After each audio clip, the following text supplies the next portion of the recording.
வணக்கம் மக்களே, அனைவருக்கும் இனிய வணக்கம். இன்றைக்கி நம்ம இந்த வீடியோவில் எதை பற்றி பார்க்க போகிறோம் அப்படின்னு பார்த்தீங்கன்னா, தமிழகத்தில் ரேஷன் கடைகளில் விற்பனையாளர்கள் மற்றும் கட்டணர்களுக்கு உண்டான பணி நியமன ஆணைகள் எப்பொழுது வழங்க இருக்காங்க. ஸோ இதை பற்றி இந்த வீடியோவில் முழுமையாக நம்ம பார்க்கலாம்.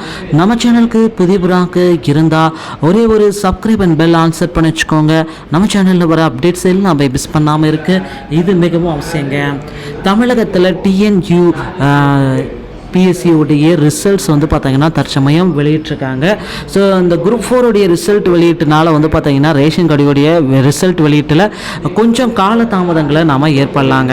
ஸோ ரேஷன் கடைகளில் பார்த்தீங்கன்னா விற்பனையாளர்கள் மற்றும் கட்டுநர்கள் இந்த 2 பதவிகளை நிரப்புறதுக்காக தமிழகம் முழுவதுமே கடந்த நவம்பர் 4ஆம் தேதியிலிருந்து இன்று வரை பார்த்தீங்கன்னா நேரடியான நேர்காணல்கள் முடிக்கப்பட்டு வெயிட்டிங் லிஸ்ட்லேயே வைக்கப்பட்டிருக்காங்க. ஸோ இவ்வளோ பேர் பார்த்தீங்கன்னா நேரடியான நேர்காணல்கள் முடிக்கப்பட்டு கிட்டத்தட்ட ரொம்ப காலமாக பார்த்தீங்கன்னா வெயிட்டிங் லிஸ்ட்டில் வைக்கப்பட்டிருக்காங்க.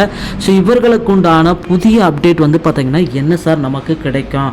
ஸோ ரேஷன் கடைகளுடைய அப்பாயின்மெண்ட் ஆர்டருக்காக மக்கள் எல்லாருமே வெயிட் பண்ணிட்டுருக்காங்க. ஸோ ஒவ்வொரு தரப்பு மக்களுமே பார்த்தீங்கன்னா விற்பனையாளர்கள் மற்றும் கட்டுநர்களுக்கு போட்டி போட்டுட்டு பார்த்தீங்கன்னா சான்றிதழ் சரிபார்ப்பில் கலந்துக்கிட்டாங்க. கிட்டத்தட்ட 4.19 லட்சம் பேர் பார்த்தீங்கன்னா ரேஷன் கடையில் சான்றிதழ் சரிபார்ப்பில் கலந்துக்கிட்டாங்க. ஸோ கிட்டத்தட்ட நமக்கு காலி பணியிடங்களே 6500 பேர் தான். ஸோ இந்த டைம் பார்த்தீங்கன்னா குரூப் 4 உடைய வேகன்சிஸ் அதிகரித்த மாதிரி ரேஷன் கடையுடைய வேகன்சிஸும் நமக்கு இன்க்ரீஸ் பண்ண போகிறாங்க.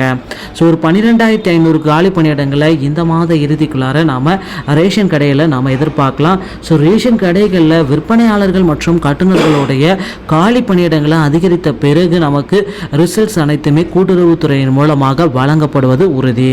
ஸோ விற்பனையாளர்கள் மற்றும் கட்டுநர்களுக்கு ஆல்ரெடி ஒர்க்கர்ஸுக்கு பார்த்தீங்கன்னா பதவி உயர்வை வழங்கணும். அதுக்கு பிறகு மட்டுமே புதிய நியமனங்களை எடுக்கலான்ட்டு ஸோ கோர்ட்டுடைய தீர்ப்பும் இருப்பதனால கூட்டுறவுத்துறை சங்க பதிவாளர் திரு சண்முக சுந்தரம் அவர்கள் இந்த தகவலை நமக்கு குறிப்பிட்டிருக்காரு.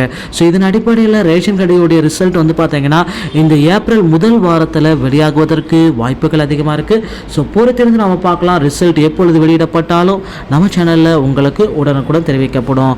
ஸோ தமிழக ரேஷன் கடை சம்பந்தமான செய்திகளை உடனுக்குடன் பெற நம்ம சேனலோடு இணைந்திருங்கள். வீடியோ பார்த்தமைக்கு மிக்க நன்றி. அடுத்த வீடியோவில் இன்னொரு செய்தியோடைய உங்களை சந்திக்கிறேன். நன்றி, வணக்கம்.